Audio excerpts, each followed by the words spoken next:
Todo tiene su tiempo y todo tiene su hora debajo del cielo. Tiempo de nacer y tiempo de morir. Tiempo de llorar y tiempo de reír.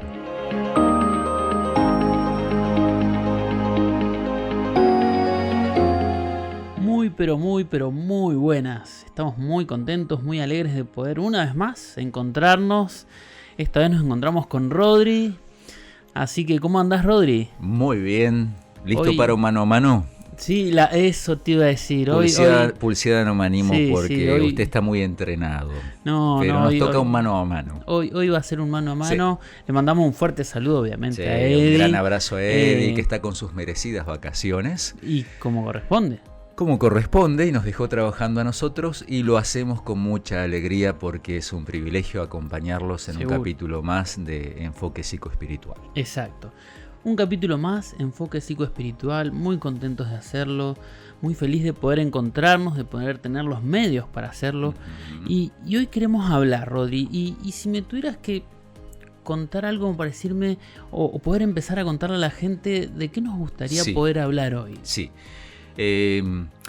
Para meternos en el tema de este episodio, les quiero contar una experiencia personal estudiando la carrera de psicología hace algunos años. Yo la estudié de grande, ¿no es cierto? Mi carrera en la edad habitual de la universidad fue teología, y más de grande, después de unos cuantos años, estudié psicología.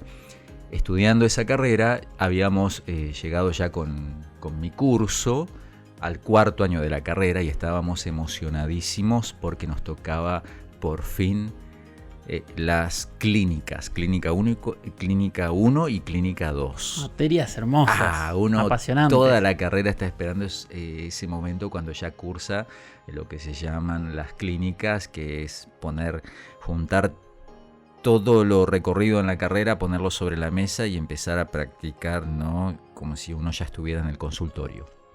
Entonces arrancábamos la primera clase de Clínica 1, cuarto año de psicología entonces, y la profesora, una querida profe, una genia, se para ahí adelante y nos fusila con esta pregunta: ¿por qué sufre la gente?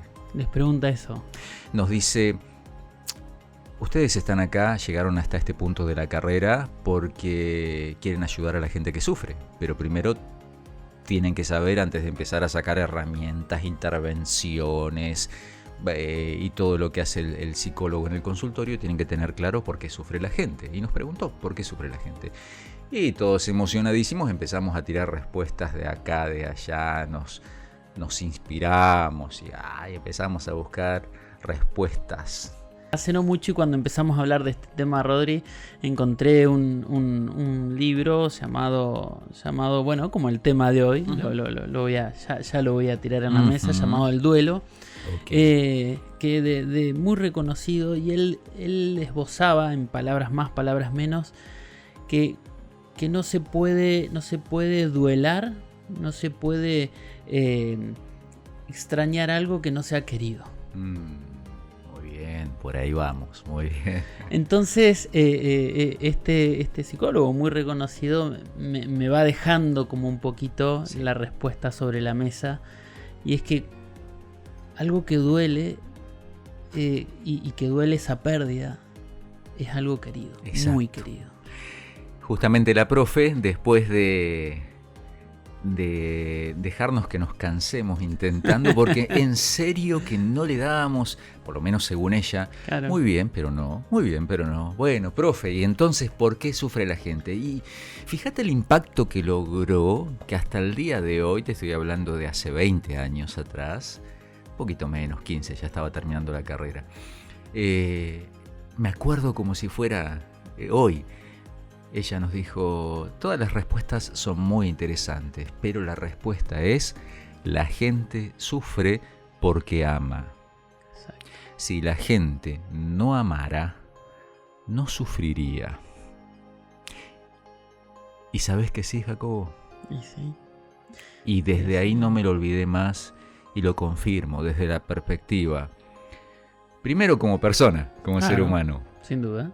pero también desde la perspectiva psicológica y espiritual, como trabajamos en la mirada en este podcast, ¿no? Exacto, el enfoque psicoespiritual desde la perspectiva psicológica y la perspectiva espiritual. Es totalmente así. Los duelos, ¿sí?, que es nuestro tema de este episodio, tienen que ver con haber amado. Exacto. La pregunta, y quizás como para meternos un poquito en este juego de ¿qué pasaría si pudiéramos elegir no sufrir a costa o al costo de no tener que amar? O sea, porque si decimos que sufrimos porque amamos, entonces si no amáramos no sufriríamos. La pregunta sería, ¿estaríamos dispuestos a vivir sin amar? Es que es una muy buena pregunta para ir descubriendo desde la mirada psicoespiritual cómo afrontar el duelo. Porque obviamente que nadie en su sano juicio quiere sufrir. ¿Sí? Viene, digamos, el martillazo y corres el dedo. Si te agarró el dedo, es lo último que querías que pasara, ¿no? A nadie le gusta sufrir. Entonces siempre que podemos evitar el sufrimiento está bien. Pero, claro, si uno no quisiera sufrir por las pérdidas en la vida, tendría que evitar amar. Y ahí viene la gran pregunta. ¿Tendría sentido ese precio? O sea, yo no quiero pasar por duelos. No quiero sufrir, son horribles los duelos. Bueno, ¿sabes qué? Para no pasar por duelos tendrías que elegir no amar. Porque un duelo es una pérdida. Y obviamente no voy a perder algo que nunca tuve, que nunca encontré. Si lo perdí es porque lo tuve y porque lo encontré. ¿Preferirías no encontrar amor? ¿Preferirías no tener amor en la vida? ¿Preferirías no amar? ¿No encontrar personas especiales, importantes, valiosas para después no tener que sufrir al perderlas? Es una gran pregunta pensando en este tema, ¿no? ¿Sería una solución no amar para no tener que sufrir? Yo creo que no. Yo creo que si fuera la solución no sería una vida realmente. Quizás sería una mera existencia, un mero transitar una vida, pasar pasé por acá. Claro. Pero no amar sería el precio demasiado caro. Coincido, y creo que la profe iba a esto, ¿no?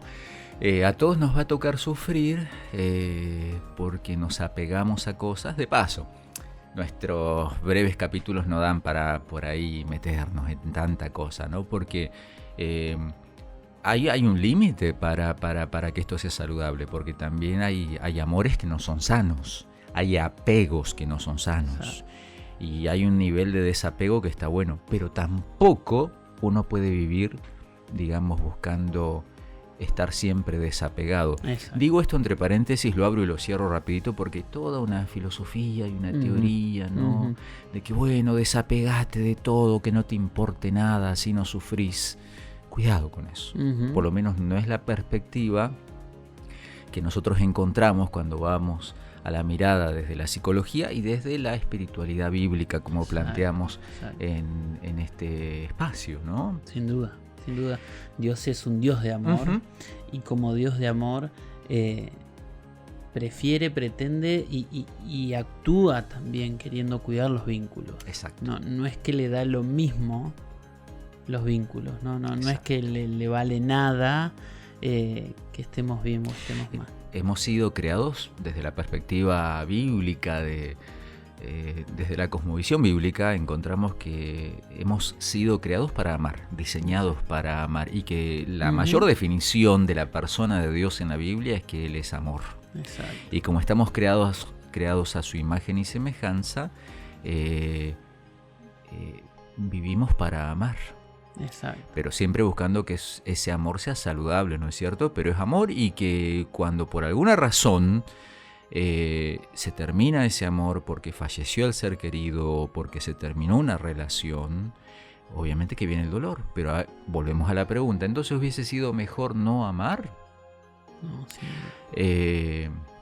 De paso, esto tiene una profundidad, Jaco, Sí, tremendo. porque si nos ponemos a mirar por un momento, lo que los teólogos han llamado la teodicea, sí, la gran historia para intentar entender la realidad a partir de quién es Dios, Dios mismo eligió a amar y sufrir.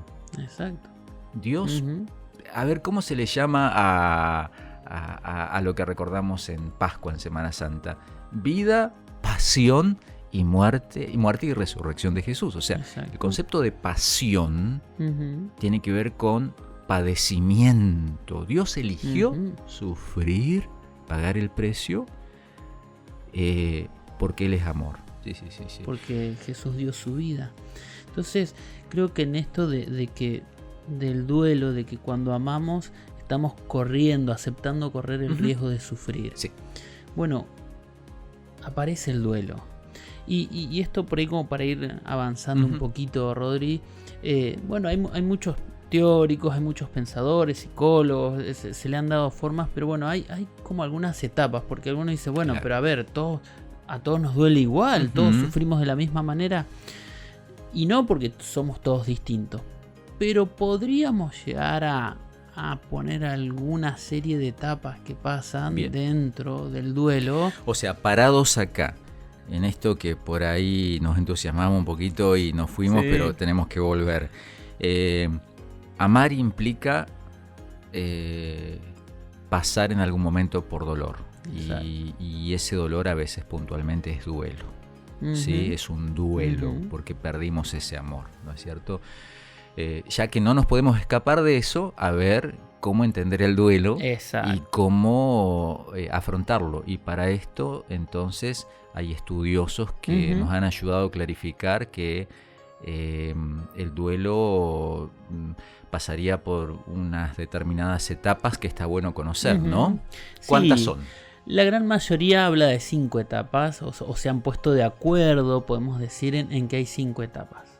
¿Sí? Yo diciendo. Sí. Pero bueno, déjame. Yo le hago precio, le doy 6. 6 etapas. A ver, bueno.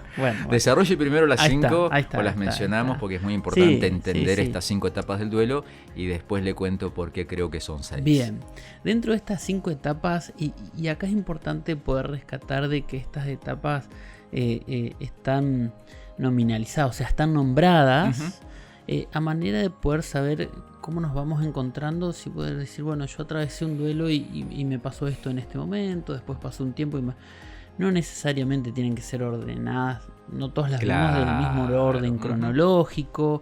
Es más, la mayoría de los autores concuerdan que es bueno que en estas etapas no nos quedemos solo en una. Como que si nos quedamos en una, es como que ahí podemos llegar a hablar de duelo patológico. Exacto, duelo estancado. Entonces, las vamos a mencionar porque seguramente nos vamos a encontrar de que en algún duelo, ya sea de algún familiar, de alguna persona, incluso puede ser hasta de alguna mascota, o sea, todo lo que queremos o amamos nos puede llegar a, si lo perdemos, nos causa un sufrimiento, y ese sufrimiento lo podemos llamar duelo. Y que es normal. Exacto. Digo, de paso, ¿no? Porque por allí, otro tema para otro capítulo, un profesional muy destacado, el psiquiatra doctor Marín, pero también tantos otros, señalan que estamos sobremedicando el sufrimiento, ¿sí? Con esto de que, bueno, ahora hay que estar siempre para arriba, la felicidad, sí o sí, el exceso de positividad. Entonces, no, hay que transitar el dolor, es normal el duelo, no está bueno que lo neguemos y que no me quiero sentir mal ni triste, pero sí entender cómo transcurre ese dolor, ese duelo. Exacto. En línea general siempre arranca con una primera etapa que le llamamos negación. Ajá. En esta primera etapa le llamamos negación porque suele haber lo que le llamamos, la persona suele entrar en shock, ¿no? Es decir, wow, pasó algo, y esto pasa mucho en accidentes, cuando son muy bruscos, digamos, que es una pérdida que no la estábamos esperando, digamos, ¿sí? Entonces, como que pasó algo de repente, de la noche a la mañana cambió una situación de manera circunstancial y aparece esta negación. Pero ¿cómo pasó esto? ¿Cómo a mí? ¿Cómo a mi familia? ¿Cómo a mi familiar? ¿Cómo a mi amigo, a mi ser querido? Digamos, o sea, es ¿no? normal no poder aceptarlo de Exacto. entrada, no poder creerlo, no poder aceptarlo, no me puede estar pasando a mí. Exacto. Bien, sería esa la primera etapa del La duelo. primera etapa, que es la negación. La segunda es donde ya, bueno, el empezar a aceptar que me puede haber pasado desata, si nos quitan algo querido, lógicamente muchos sentimos ira, sentimos enojo. Claro. O sea, ante la pérdida de me sacaron algo que yo amaba tanto, que claro, empiezo a sentir ese enojo, ay, pero ¿cómo? Pero ¿no? Una furia, un enojo. Sí, aparece como en respuesta a esto, decir, wow, perdí O sea, algo yo muy quiero seguir importante. subrayando esto. Es normal entonces que aparezca la ira. Sí, el enojo. Tengo que ser consciente que si ujú. estoy en un duelo, si estoy atravesando una pérdida, sobre todo cuando ha sido alguien muy amado, cuando es alguien muy amado, ¿no? Es normal que en algún momento me enoje mucho, me agarre la ira. O que tenga alguna respuesta irascible, Bien, digamos, bien. que quizás no sea, no sé, tenemos un familiar y ante una pérdida vemos que reacciona de manera irascible por momentos, Está enojado, obviamente, por la pérdida. está tratando de procesar, de entender, y bueno, y todo es atravesando estas etapas. No, de hecho, a veces esa ira puede tomar distintas direcciones. Conozco casos de que la persona se enoja con su propio ser querido que ha perdido, en el sentido de ¿por qué me abandonaste? ¿Por qué te fuiste? Bronca, o sea, es muy contradictorio y hace sufrir culpa incluso a quien está pasando por el duelo, porque lo amo, lo extraño, pero me da bronca que se haya ido, estoy enojado, o a veces el enojo con Dios, con la vida. Sí. Segunda etapa sería entonces la ira. La ira, el enojo. Después aparece una tercera etapa que es la negociación. En esta etapa es donde ya tratamos de aceptar de alguna forma lo que pasó. Ya nos damos cuenta que no podemos estar siempre enojados y enojados con todos. Y es como que tratamos de generar cierta negociación, decir, bueno, a ver, quizás, sí, bueno, pasó, no estuvo bien, quizás no me puedo enojar con todos, es lo que vos decías recién, Rodri. No me puedo enojar con todos los que quedan y con el que ya no está. Claro. Porque ya no está. Entonces como, y bueno, termino diciendo, bueno, entro como a negociar conmigo mismo. Es una negociación de tipo interna, digamos. Que hacemos. Bien. Decir, bueno, sí, ya no está. En algún momento como que entro en esa búsqueda de empezar a clarificar o buscarle de alguna manera un sentido, porque el negocio tiene que ver con eso, ¿no? A ver cómo cierra esto. Exacto. Pero bueno, obviamente también es una etapa con mucho sufrimiento, no es que ya lo tengo resuelto, sino que esa búsqueda de negociación genera sufrimiento emocional, espiritual. Es ir tratando de como revertir o de dar vuelta a cómo venía. Es como empezar a darme cuenta de decir, bueno, no me puedo pasar toda la vida enojado. Claro, bien. No me puedo pasar toda la vida enojado con esa persona, ni con los que me rodean hoy, con los que sí quedaron. Entonces trato de decir, bueno, ok, tengo que cambiar esto.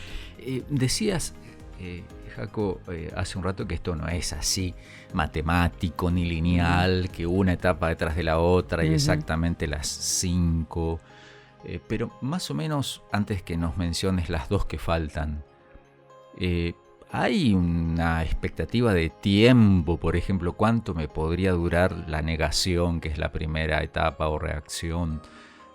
¿Cuánto me podría durar la segunda, que era la ira? La tercera, la negociación, como para, si yo estoy pasando un duelo en este momento, como para tener una idea, bueno, voy bien, no voy bien. Mira, no, la verdad es que no, para mí no hay un tiempo específico para cada etapa. Y lo digo tanto desde la teoría como desde la práctica. En la práctica, en real, lo he visto mucho más. He trabajado con pacientes donde han estado muy poco tiempo en su etapa de negación, pero sí se han anclado quizás a la etapa de la ira mucho tiempo. Y recién cuando pudieron darse cuenta que esa etapa de ira les hacía mucho mal, recién pudieron pasar a esta etapa de negociación. Y quizás esa etapa de negociación fue rápida, porque se dieron cuenta de decir, ok, no, ya estuve enojado mucho tiempo, me doy cuenta, y quizás pasan a la quinta etapa o pueden pasar por arriba una cuarta etapa. O sea, porque dijimos, no es necesariamente matemático. Está bien. Está bueno entonces saber que el duelo tiene ese recorrido para digamos, darme cuenta que me está pasando, pero tampoco estar tan estructurado. Exacto. Ay, ¿por qué etapa voy? Voy bien, voy mal. Es un camino que cada uno tiene que recorrer. Exacto. Bueno, ¿y cuáles son las 2 etapas que faltarían en este recorrido que implica el duelo? Y las últimas 2 etapas, la cuarta es la tristeza. Claro, cuando entramos en esta negociación de decir, bueno, ya no puedo seguir enojado con todo el mundo, bueno, tengo que empezar a hacer algo con esta situación. Claro, me doy cuenta que esto me pone triste. Y la tristeza es propia de todo lo que me doy cuenta de lo que perdí. Algunos me estaba acordando, algunos teóricos le llaman a esa etapa depresión. Y está bien, pero hay que hacer la diferencia. Por eso está bueno que vos la llames tristeza. Porque llamarla, voy a decirlo así, simplemente tristeza puede generar la pregunta, la inquietud. Bueno, pero sí, tristeza desde el primer día que perdí a mi ser amado. Bueno, pero acá es una tristeza más fuerte que me agarra al ir tomando conciencia ya, después de las otras 3 etapas más o menos, que bueno, no va a volver. Exacto. Y por eso algunos teóricos la llaman depresión a esta etapa directamente. Pero hay que diferenciar que no es la depresión clínica de que, entonces sí o sí necesito un tratamiento para la depresión. No, es una depresión normal que me toca pasar por mi duelo. Claro, no todo duelo incluye una depresión de tipo patológico. Exacto. Y así llegaríamos a la última etapa. A la última etapa según sus libritos. Exacto. Yo quiero agregar una sexta. Que sería la aceptación, que bueno, acá es cuando entendimos, nos enojamos, negociamos, padecimos la tristeza, sin duda que sí. Pero bueno, aceptamos de poder darle un nuevo camino, un nuevo comenzar para poder sanar las heridas que dejó esta pérdida, sin duda. Y entonces la aceptación está bien. Digo, porque hay mucha gente que se resiste. No, yo no puedo aceptar esto, no lo quiero aceptar. Mi vida no puede volver a ser igual. Es como una resistencia a querer seguir sin esa persona. Claro. Sin esa persona tan importante. Y algunos ven hasta con culpa la aceptación. No. Ya nada puede seguir igual o ser igual porque esa persona es demasiado valiosa como para que la vida siga. A ver, yo lo he visto mucho tratando de acompañar a padres, ¿no? Aceptar, estar bien este día. Sí, ¿qué diría la otra persona si estuviera, ¿no? El no poder aceptar, digamos, ¿no? Entonces, bueno, trabajamos ahí la significancia que tenía esa persona. Y bueno, entonces empezamos a trabajar cómo honrar a esa persona. Ah, qué lindo. Pero sin duda que la aceptación no para todos es fácil. Es que a mí me gusta esta sencilla ilustración, pero me parece muy, muy, muy valiosa y muy rica. Una cicatriz está ahí y nada la va a borrar, pero ya no duele. Exacto. O sea, aceptar no es decir acá no pasó nada. No es olvidar. Exactamente, ni me olvidé de mi ser amado. No te vas a olvidar nunca, y al contrario va a ser parte de tu vida para siempre, y eso es maravillosamente profundo. Y doloroso también. Va a ser parte de tu vida para siempre. Por eso, aceptar no es olvidarte. Esa cicatriz te va a acompañar el resto de tu vida, pero no va a ser la herida abierta. No va a seguir sangrando. No va a seguir sangrando. Una cicatriz te recuerda que ahí hay algo que jamás se borrará, pero ya no duele.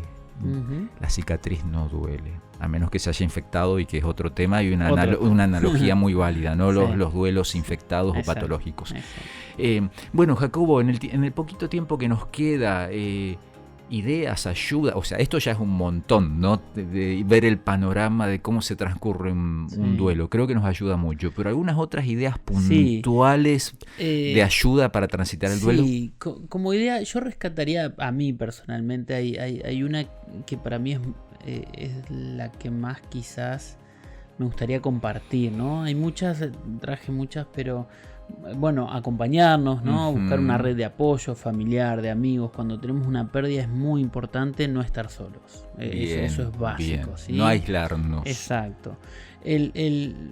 Acá tenía, ¿no?, el tips como permitirnos sentir, ¿no? Es esto que vos decías, Rodri. Bueno, saber que sí, que va a doler, y que en un duelo, cuando perdemos a un ser amado, algo que amamos, es normal, y tenemos que entender que va a doler.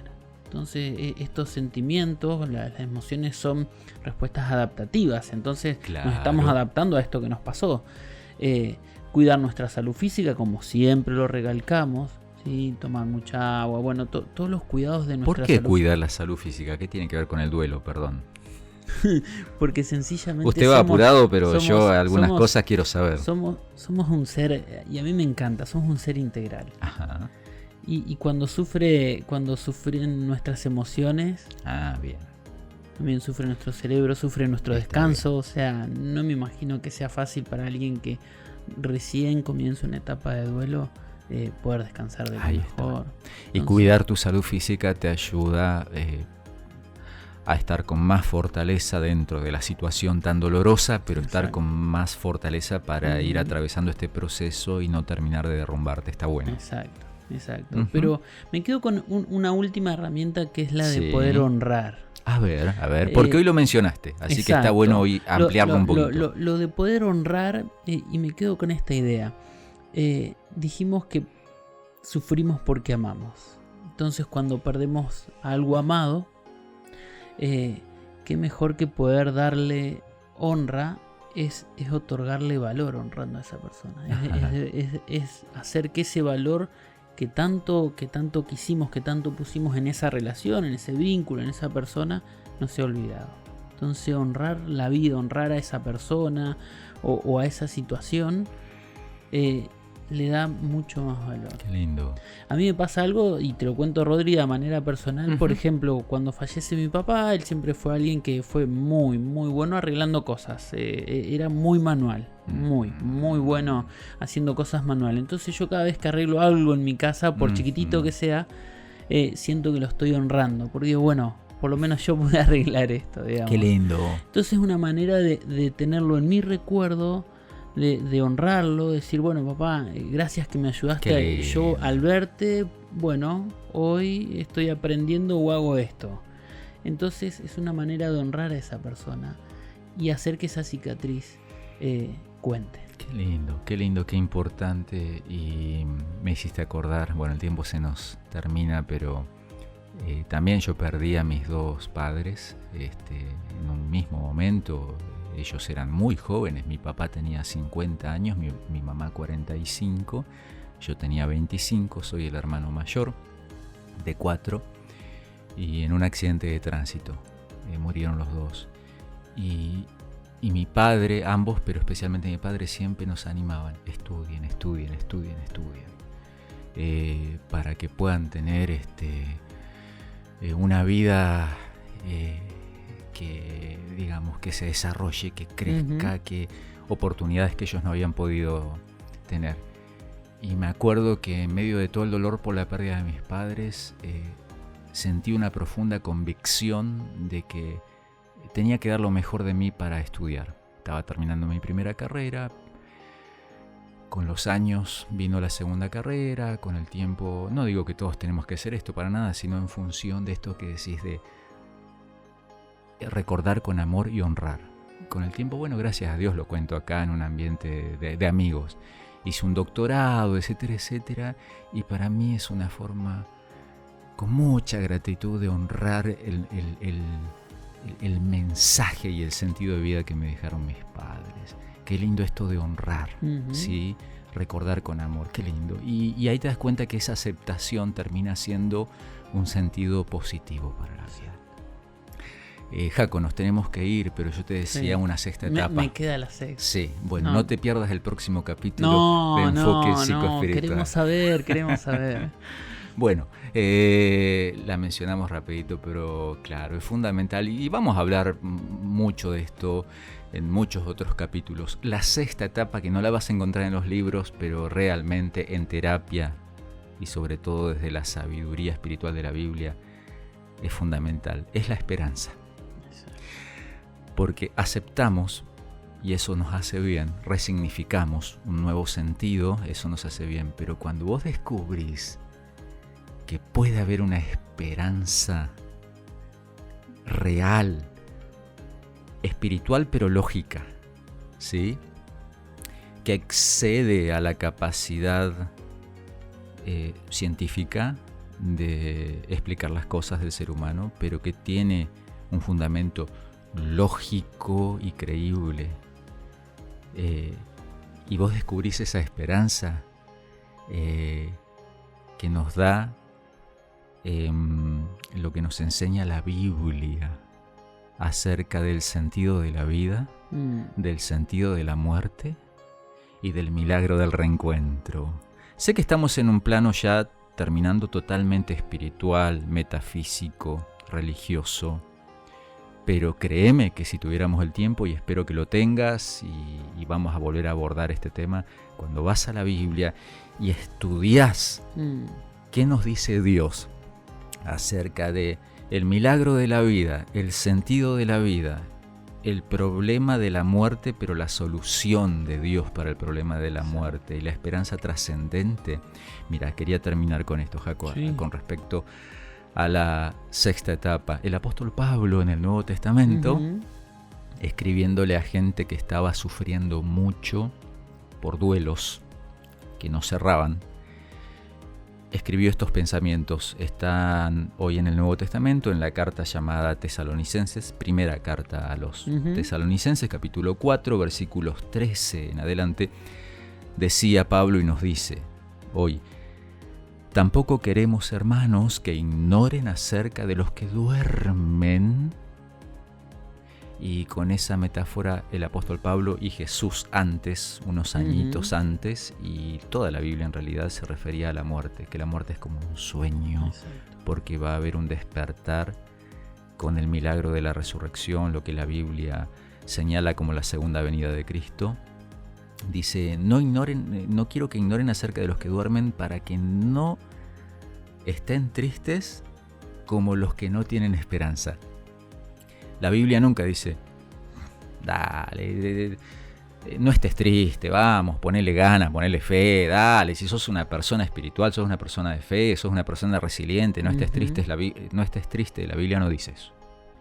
La Biblia no niega la importancia de transitar el dolor, aceptarlo, elaborarlo.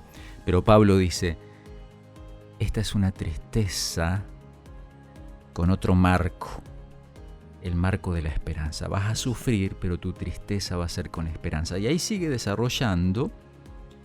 Es un pasaje hermoso, no lo vamos a leer ahora porque ya tenemos que cerrar, pero si querés terminar de leerlo, Primera de Tesalonicenses 4, versículos 13 al 17, Pablo describe cómo va a ser ese momento en el cual, así como hubo una primera venida de Jesús, que es histórica, que hay un montón de datos históricos, científicos, arqueológicos, y cuando uno lee la Biblia está más que claro. Que dividió el antes y el después de Cristo. O sea, sí, no, tremendo. Además la Biblia nos muestra como 1000 años antes por lo menos, y más todavía, se anticipaba la venida de Cristo y se cumplió todo tal cual enseñaba la Biblia y enseña.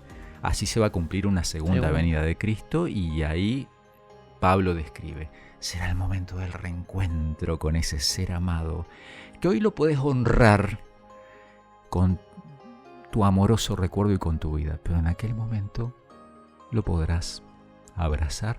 Exacto. Yo elijo creer, pero no creer mágicamente. Hay un fundamento lógico y muy profundo que nos puede dar la certeza de que esta es una verdad espiritual que vale la pena conectarla con nuestra salud psicológica. Nos estamos yendo, Jacob. Se nos fue el tiempo, Rodri. Sí. Te agradecemos, les agradecemos por habernos acompañado. La verdad es que ha sido de mucho gusto para nosotros poder acompañarlos una vez más. Y bueno, y seguramente en la próxima ya Eddie nos esté acompañando. Así que los esperamos en nuestro nuevo podcast, nuestro nuevo capítulo de Enfoque Psicoespiritual. Hasta la próxima. Nos vemos.